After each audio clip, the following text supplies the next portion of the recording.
आगे की कहानी इस प्रकार से है कि जब इसने कहा कि यहाँ ऐसा नहीं हो सकता, तो इसने इसको भला बुरा कहा कबूतर ने, और इसकी शंका का अनादर कर दिया।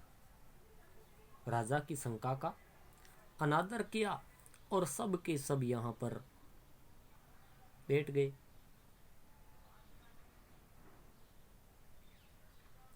दाना खाने के लिए सारे के सारे कबूतर यहाँ पर फंस गए और देखा कि ये तो हम जाल में फंस गए हैं।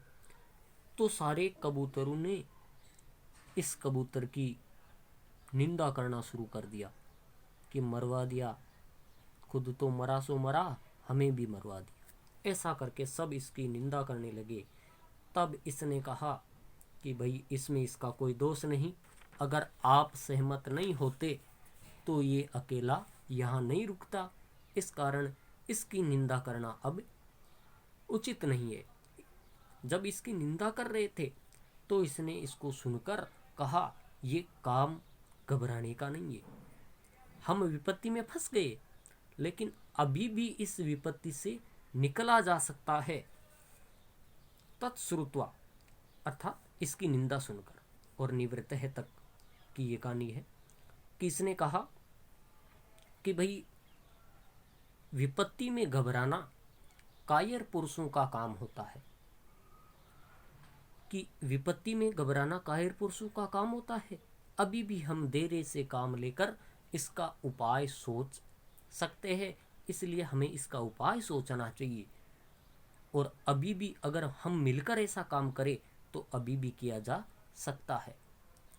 तो इसने कहा भाई अब क्या काम कर सकते, हम तो फंस गए, अब तो कोई दूसरा उपाय भी नहीं है। तो कहा क्यों नहीं है, हमें करना चाहिए, हम सोच सकते ऐसा।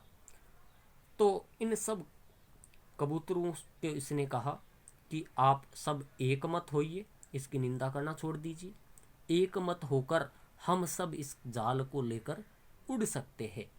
तो सभी ने एक साथ उड़ान भरना प्रारंभ किया और सारे के सारे कबूतर इस जाल को लेकर उड़ गए। शिकारी दौड़ता दौड़ता आया और पीछे से देखता रहा, कुछ देर इसके पीछे दौड़ा, लेकिन इतने में ये पक्षी आंखों से ओझल हो गए, दूर चले गए थे।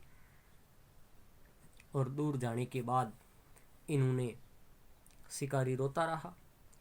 और ये सुनकर, ये बात देखकर हमें एक बात और भी याद आती है कि अल्पानाम अपि वस्तूनाम सहति कार्ये साधिका तरणेय गुणत्वम आपन्ने बदयन्ते मददंतिनः। अर्थात एक मदमस्त हाथी जो होता है उसको भी छोटे छोटे तिनकों की एक रस्सी बनाकर, मजबूत रस्सी बनाई छोटे छोटे तिनकों की, और एक पागल हाथी को भी बांध कर रखा जा सकता है। जैसे छोटे छोटे कबूतर थे, सारे मिलकर एक साथ उड़ान भरी तो इन्होंने कार्य सफल कर लिया। इसी प्रकार से अगर छोटे छोटे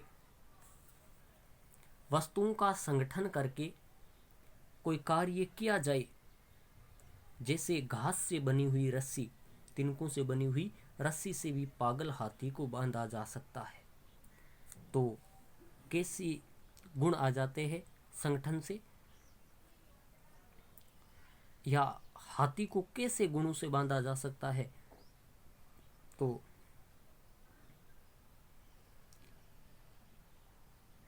गुणत्वम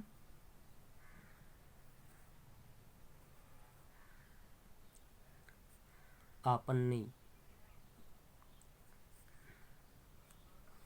अब गुणत्वम आपन्ने है तो इसको हम इस प्रकार से भी लिख सकते, गुणत्व मापन्ने। ये इस कहानी का सार था। हम इसके प्रश्न उत्तरों की भी बात कर लेते हैं, क्योंकि सारे के सारे प्रश्न उत्तर अब तक हमने पढ़ लिए हैं कि जो शिकारी था वो शिकारी कैसा प्रतीत हो रहा था। शिकारी कैसा प्रतीत हो रहा था? कर्तांतमेव द्वितीयम, दूसरे यमराज के समान। और किसने कहा, जब ये यहाँ बैठ रहे थे तो किसने कहा कि निर्जन वन में ये जो अन्न के कण है ये होना संभव नहीं है? किसने कहा था? कबूतरों के राजा ने। और कबूतरों के राजा का नाम तो था चित्रग्रीव। कौन था? चित्रग्रीव।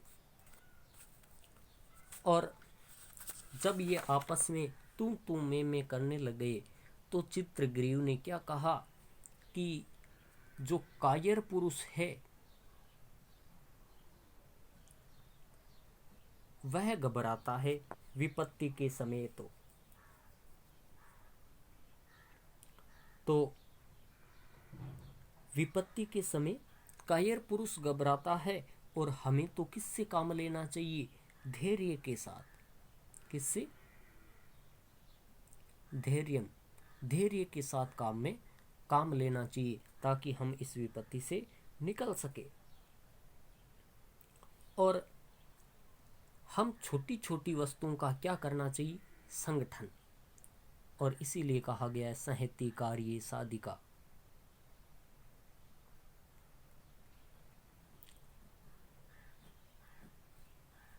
छोटी छोटी वस्तुओं को अल्पानाम अपि वस्तूनाम सहति कार्ये साधिका एक सूक्ति है।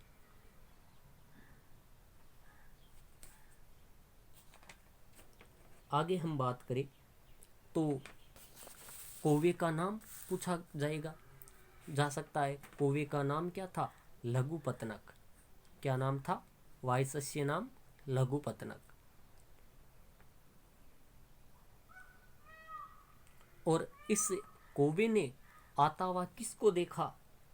व्याधम। किसको देखा? व्याधम, शिकारी को देखा था।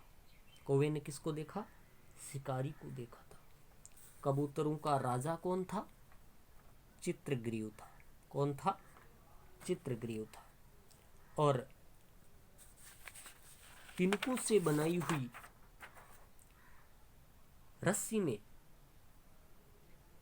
रस्सी से जब हाथी को बांधा जा सकता है तो उसमें क्या आता है? गुणत्वम आपन्ने। उसमें वह गुण उत्पन्न हो जाता है या गुण आ जाता है। गुणत्वम आपन्ने। ये था हमारा द्वितीय पाठ संज्ञेय शक्ति।